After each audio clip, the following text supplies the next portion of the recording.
Hi, Thomas Miller from the Fun Astrology podcast, A Tragedy in the Air on January 29th. And the astrology chart has some very interesting things to say about this and to show us. And I'd like to just show you what I'm seeing.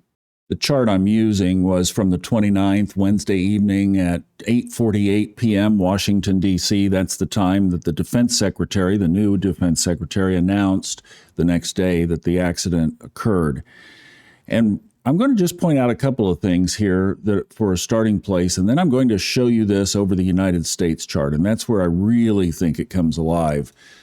This is Uranus, and the key thing about this accident and when it took place is that when Uranus was getting ready to start moving forward in the sky, it's called stationing direct to go out of retrograde. That's why there's a little S there. It just means that it's slowing down, that's all. And that's exactly what it was. And when planets slow down, they get more powerful. So Uranus was slowing down.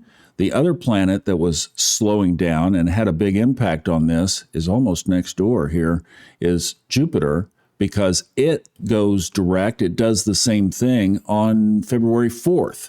So it too was extra powerful. And then we have Mars in the sign of Cancer in retrograde that from day one has been a troublemaker. The day that it turned retrograde was the day that that United Healthcare CEO was murdered in the streets of Manhattan. And then the other thing that I think is significant is just in this initial chart, this is just looking at the time of the accident alone, is Saturn, which to me does represent death. I mean, some people say, no, that's Pluto and other things. But to me, Saturn has a context of death and decay. And that's why I always look at Saturn when death is involved. Now, the other structure of the chart we've mentioned on the podcast, you have a lot of energy in Pisces and you have a lot of energy in Aquarius.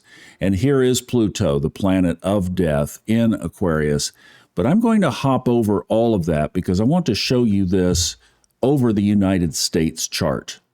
And here is probably the most popular chart that a lot of astrologers use is July 4th, 1776, 5:10 p.m., Philadelphia, Pennsylvania. It's known as the Sibley chart.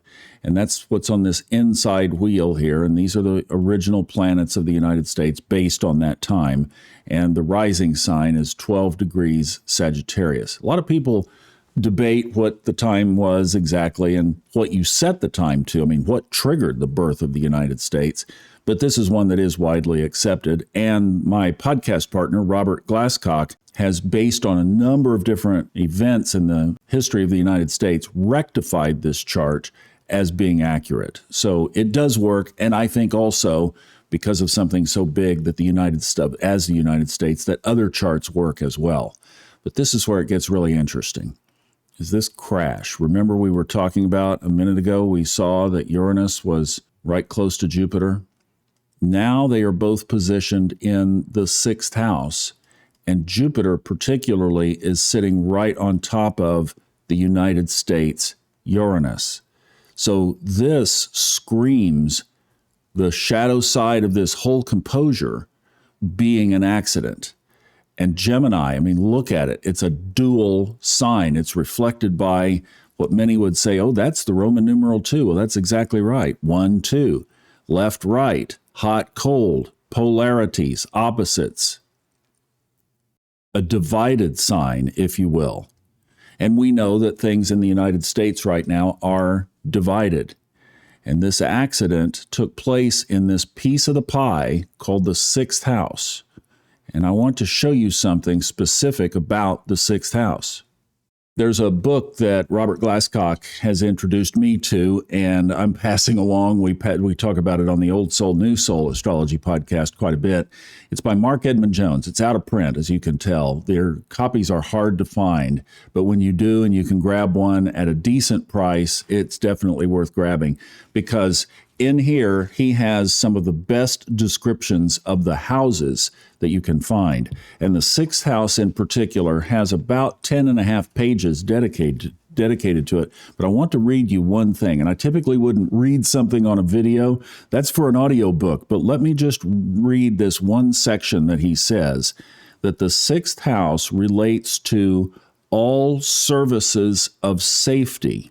These include the military arm in every aspect of Army, Navy, Air Forces, Marines, Coast Guards, militia, both national and local, and hence the police, fire, sanitation, and other instruments of community adjustment. Mark Edmund Jones is a little difficult to read in modern language, but boy, the information that he packs in here is absolutely incredible. The sixth house, that real estate of the chart that we were just looking at, is not typically something that we would attribute to the military, and it's overlooked because the sixth house always is, well, that's our job, or it's our small pets, or it's health and food and this kind of thing. But it definitely also relates to the military of any country. And I'm just thinking that the longer term implications of this, that it might be that a causation is attributed to the military. I don't know, and I'm not going down any of the rabbit holes that you see so prevalent on social media. I'm not touching that. All I'm saying is that around this accident, look at the military side of how this occurred. And that was something that was interesting because I have been very busy this week, so I didn't get to look at a lot of the initial stories, but I did see something, headlines, capture everything. Airplane crashes into helicopter was what I saw. And then finally, now I think everybody realizes from watching the video, you can form your own opinions on exactly what happened. But yeah, so when this comes out, I think keep your eyes on how it might correlate and relate back to the military. Now, remember, we circled Mars in retrograde a minute ago, and that's in the 8th house. This little piece of pie is of death. And on that night, Mars in retrograde was sitting almost right on top of Mercury in the United States chart from 1776. And Mercury rules the 3rd house and Gemini in astrology. And that is all about everything related to transportation. So you just look at this and let it soak in. The chart tells the picture of an accident from the transportation system that also involved, at this point we know, a military vehicle and military pilots, we presume, I guess. One identified as I'm recording this. And another piece that caught my eye related to transportation is that this cusp, or the most powerful part of the transportation house, is sitting right between the sun and the moon. We had just had this new moon, and that becomes an extra power point, particularly when you're discussing a nation like this, here also is the head of the nation and the government of the nation. So you have to wonder, will all of this just be an investigation and they'll attribute it as an accident or whatever the cause ends up becoming from the investigations? Or is there going to be more?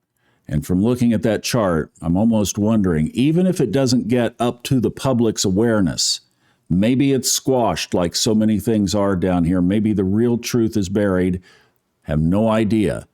But I'm just saying that it does look structurally like it could have more implications in those given areas than maybe we are aware of at this point.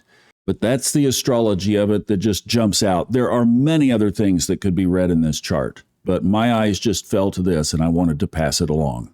Thank you so much for watching. Obviously, we pray for the families and the friends and all of the folks that are in the ripple effect who knew somebody that were on those two craft. Our hearts go out to everyone involved and to the countries involved as well. Thanks for watching. We'll see you on the podcasts.